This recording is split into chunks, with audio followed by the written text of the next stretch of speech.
بسم الله الرحمن الرحيم. في هذا المساء بإذن الله تعالى نشرح طريقة إضافة حواشي سفلية لشرح مصادر أو تعريفات معينة عندما تريد أن تكتب بحثا في الماجستير أو الدكتوراه أو في تأليف الكتب مثلا، فأنت تحتاج إلى بعض كتابة الحواشي أسفل الصفحة زي ما أنا شايف الآن. عندي هنا البحث اللي أنا كاتبه، وأريد أن أشرح بعض التعريفات أو بعض المفردات بالطريقة اللي أنا شايفها، وتجي عندي هنا مرتبة في أسفل الصفحة بخط فاصل، والصفحة الثانية أيضا بالشكل اللي أنا شايفه الآن. تابعوا وابقوا معنا.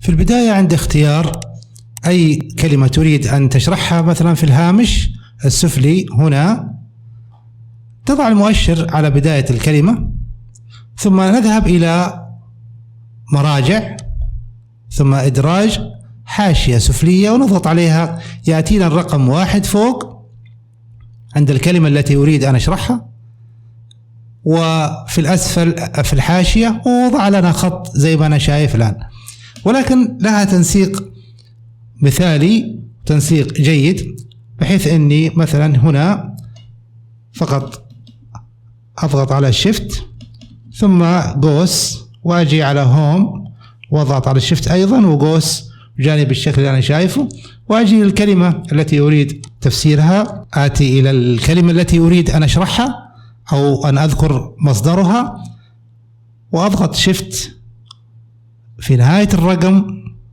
مع القوس، واذهب بالسهم يمين خطوتين فقط واضغط شيفت ايضا وسام، ولكن الشكل اللي أنا شايفه غير مناسب. ماذا أفعل هنا الآن؟ أظلل الرقم اللي أنا شايفه وأروح للشريط الرئيسي، وفي عندنا هنا X2 اللي هو مرتفع، أضغط عليه جانب الشكل المناسب اللي أنا شايفه الآن، وأنزل تحت أيضا أعلم على الحاشية اللي في الأسفل وأضغط X منخفض، X2 منخفض جانب الشكل ذا. أنا حبيت أن أعطيه توضيح أكثر، أعطيه مثلا رقم 14، أما الرقم اللي موجود عندي فوق هنا فهو يأخذ نفس خصائص الخط اللي أنا شايفه، حجم الخط اللي أنا شايفه هنا 16، إذا هنا هيكون 16، بينما اللي في الأسفل بيكون 14 ويكون هنا أفضل 14 أو 12. الآن نأتي إلى مثلا عندي الكلمة التي أريد أن أشرحها، مثلا أي كلمة أريد أن أشرحها، مثلا آلية محددة لكيفية تحقيق الأهداف، أضع المؤشر فقط على نهاية الحرف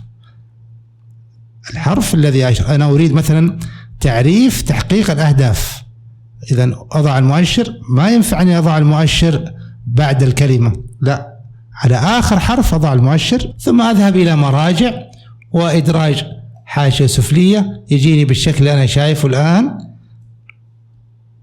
أضغط شيفت وأذهب بالسهم أو بالهوم، إذا أردت أن تذهب بالهوم في الأفضل بالشكل اللي أنا شايفه، ولكن بيأخذ مني مجهود، وضع الأقواس بيأخذ مني مجهود في التنسيق. ماذا أفعل؟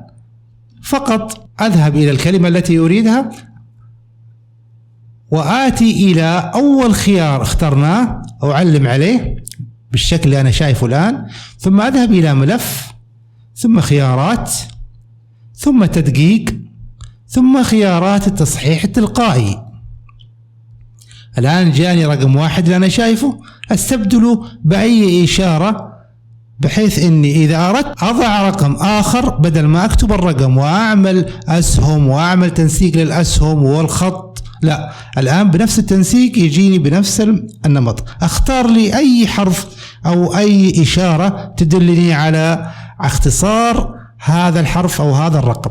ماذا أفعل؟ مثلا أختار شيفت مع حرف الكاف نقطتين مثلا، لا نخليها نقطة واحدة، لأن نقطة واحدة ممكن عندي عبارة تنتهي بنقطتين فوق بعض فيلتبس الأمر، إنما شيفت مرة أخرى، شيفت مع حرف الكاف مرتين، ثم إضافة، ثم موافق، وهنا موافق.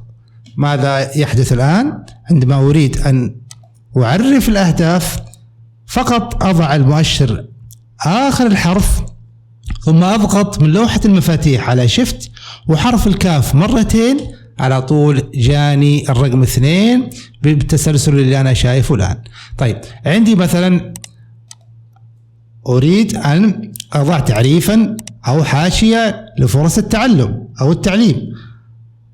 نهاية الحرف أضغط على شيفت ثم كاف مرتين تأتيني الرقم 3. مذهب إلى بعد ذلك مثلا عندي الأهداف قصيرة مثلا، يعني أي اختيار لك تراه مناسب، فقط تضع الماوس نهاية الحرف، وإذا جاك بالإنجليزي تغيره بالعربي، شيفت نقطتين جاني رقم 4 وهكذا. الإدارة الناجحة مثلا شيفت مع الكاف مرتين يجيني رقم 5.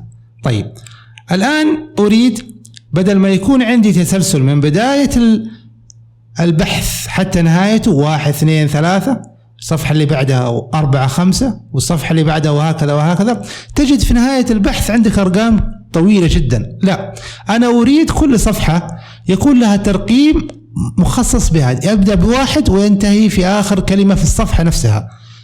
ماذا أفعل؟ آتي على أي منطقة من مناطق الحاشية اللي أنا شايفها الآن، أي منطقة سواء الصفحة الأولى الثانية الثالثة أيا كان، ثم أضع المؤشر وأضغط يمين الماوس ثم خيارات الملاحظة، يأتيني في الترقيم مستمر، أضغط على السهم اللي عنده وأعمل إعادة ترقيم كل صفحة ثم تطبيق. الآن كل صفحة جاء ترقيم لوحده، ترقيم منفصل عن الصفحة الأخرى وهكذا.